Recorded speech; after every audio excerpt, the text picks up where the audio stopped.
CBN 청취자 여러분, 안녕하세요. 하나님의 말씀으로 사랑과 행복을 전하는 기도력 방송입니다.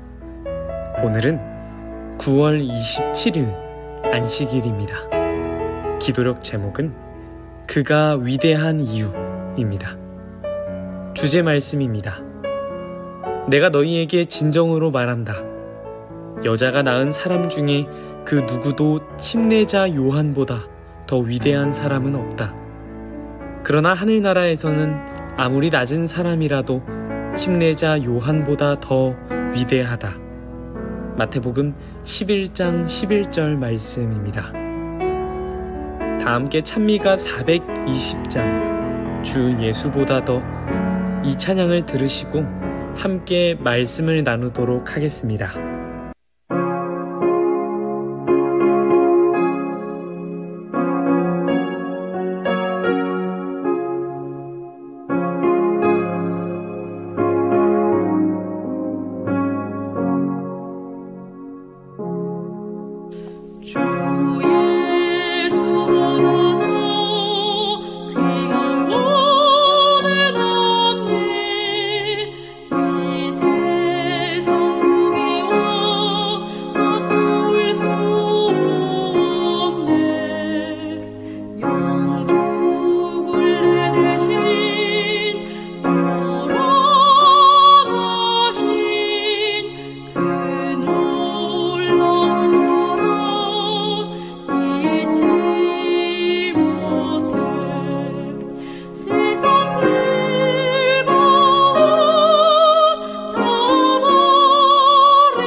(9월 27일) 안식일 그가 위대한 이유.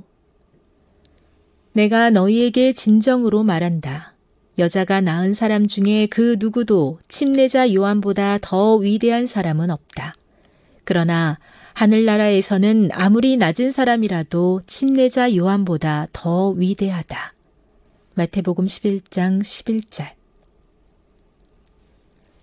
요한은 어떻게 위대한 사람이 되었나? 그의 마음은 유대 나라의 교사들이 산더미처럼 쏟아내는 전통을 외면하고 하늘에서 주신 지혜를 향해 열려 있었다.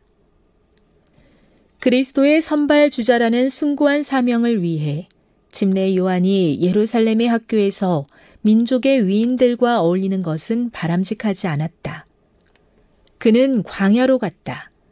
광야는 인간의 관습과 교리가 그의 생각을 좌우할 수 없는 곳이자 하나님과 아무런 방해 없이 교제할 수 있는 장소였다.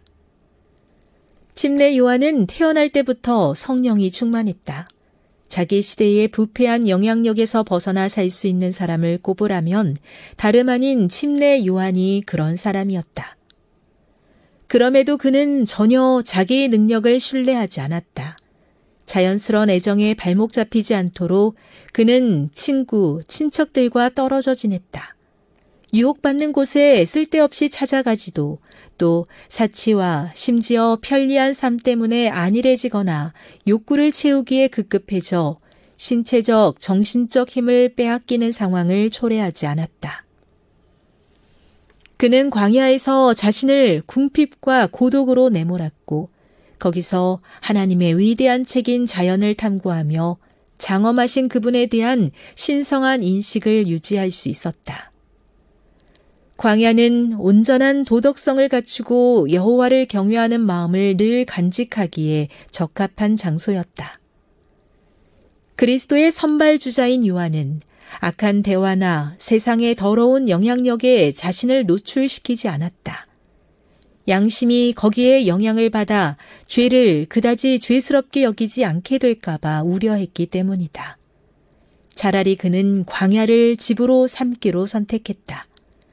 거기서는 주위 환경 때문에 감각이 왜곡될 일이 없었다.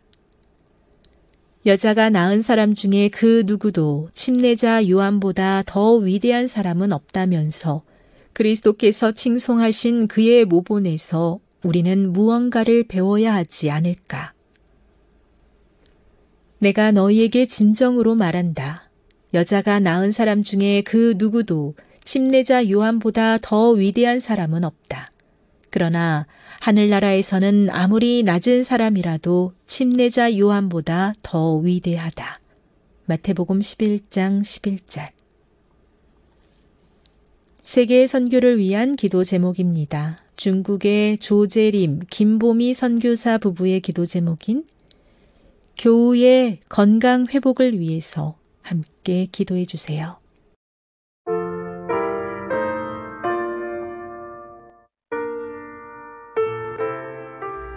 제사장 사가랴와 엘리사벳 사이에서 한 아들이 태어났습니다.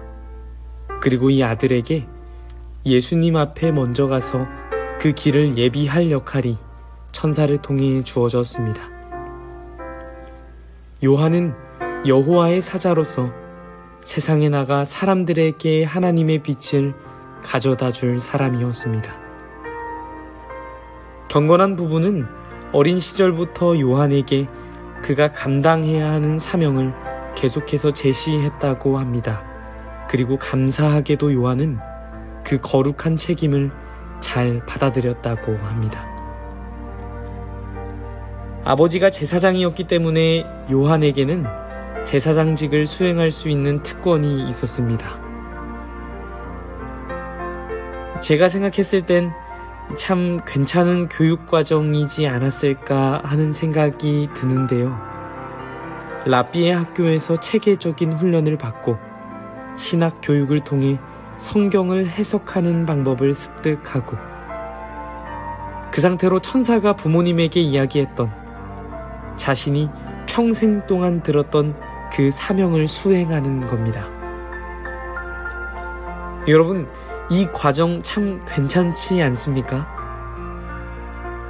그런데 하나님께서는 요한을 체계적인 교육을 받을 수 있는 랍비의 학교로 보내는 것이 아니라요, 천연계로 보내십니다. 광야로 보내셨어요. 그는 소란한 세상에서 방해를 받지 않고 광야에서 학교와 성소를 발견했습니다. 요한의 광야의 생활에 대해 시대의 소망은 다음과 같이 기록합니다. 요한은 광야에서 그의 학교와 그의 성소를 발견했다. 그의 광야에 거처가 있던 천연계의 암담하고 두려운 양상은 이스라엘 백성의 상태를 생생하게 묘사해 주었다. 열매를 많이 맺던 주의 포도원은 황폐하여졌다. 그러나 광야의 하늘은 밝고 아름다웠다. 폭풍우를 머금고 모인 검은 구름에는 약속의 무지개가 궁형으로 나타났다. 이와 같이 이스라엘 백성들의 타락 위에 메시아의 통치에 약속된 영광이 비쳤다.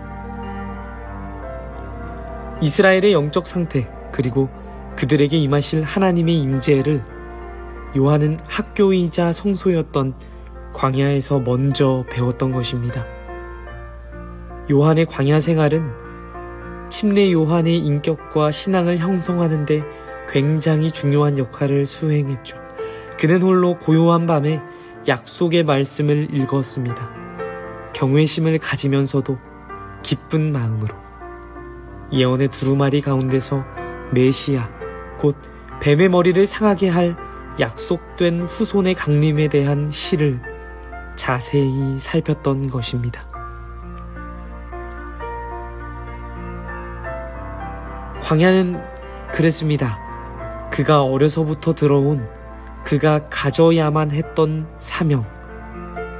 그가 태어나기도 전에 사명이 주어졌으니 그에게 필요한 과정이 있다면 그 사명이 자신의 소명이 되는 것이었을 거예요.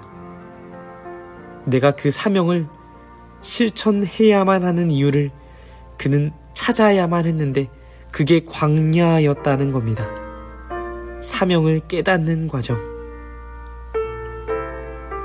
저는 침례 요한의 황량한 광야 생활이 혼자 외로웠을 거라고 생각했어요.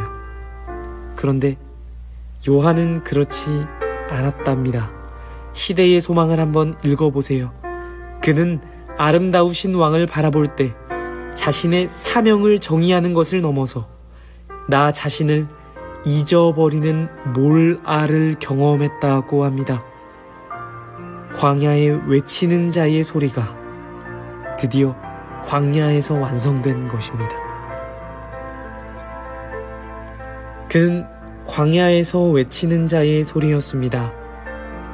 그는 광야에서 외치는 자의 소리였습니다. 옛날에는 왕이 자주 다니지 않는 영토를 여행할 때에 먼저 사람을 보냈다고 합니다. 왜 먼저 사람을 보냈을까요? 험준한 비탈길을 평평하게 하여 우묵한 곳을 메우게 하기 위함이었습니다. 그렇게 왕의 수레가 안전하게 아무런 장애 없이 편안하게 갈 수 있도록 먼저 간 것이죠. 요한은 이사야의 말을 빌려 이 관습을 이야기합니다. 자신은 하나님의 대로를 평탄하게 하는, 골짜기를, 산을, 언덕을 고르게 만드는 소리일 뿐이다. 바라기는 침례 요한의 모습을 우리에게서 보았으면 좋겠습니다. 광야에서 말씀을 통해 자신의 사명을 찾고 그 사명대로 살아간 요한을, 그 위대한 삶을 우리도 살게 되었으면 좋겠습니다. 그가 위대한 이유는 그가 가진 사명대로 그가 살았기 때문입니다. 기도하겠습니다. 살아계신 하나님 아버지, 침례 요한과 같은 삶은 참으로 외롭고 쓸쓸하고 황량할지도 모르겠습니다.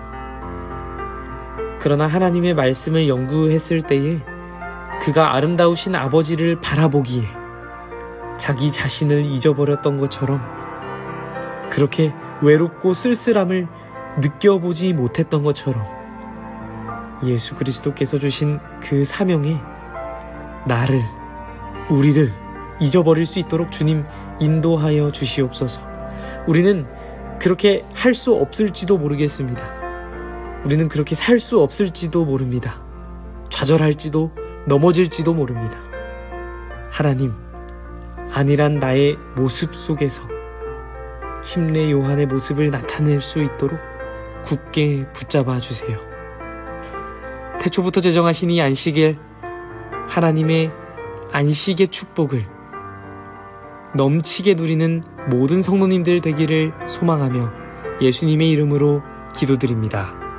아멘.